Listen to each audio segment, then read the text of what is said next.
అనకాపల్లి జిల్లా నర్సీపట్నం అంతర్జాతీయ మాదక ద్రవ్యాల దుర్వినియోగం అక్రమ రవాణా వ్యతిరేక దినోత్సవం సందర్భంగా నిర్వహించిన నషా ముక్త్ భారత్ అభియాన్ వికసిత్ భారత్ కి పహచాన్ కార్యక్రమంలో భాగంగా పట్టణంలోని వివిధ కళాశాలల విద్యార్థులతో భారీ మాదక ద్రవ్యాల వ్యతిరేక అవగాహన ర్యాలీ నిర్వహించబడింది.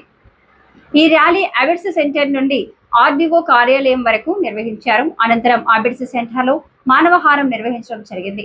మాదక ద్రవ్యాల దుష్పరిణామాలపై ప్రజలకు విస్తృత అవగాహన అవసరమని, ఈ సందర్భంగా విద్యార్థులు మాదక ద్రవ్యాలకు వ్యతిరేకంగా నినాదాలు చేస్తూ ప్రజల్లో చైతన్యం తీసుకొచ్చారు. ఈ కార్యక్రమంలో Narsipatnam DSP Srinivas, Narsipatnam town CI Gafoor, rural CI Revathamma, ఎస్ఐలు, పోలీస్ సిబ్బంది, కళాశాల అధ్యాపకులు, విద్యార్థులు పాల్గొన్నారు.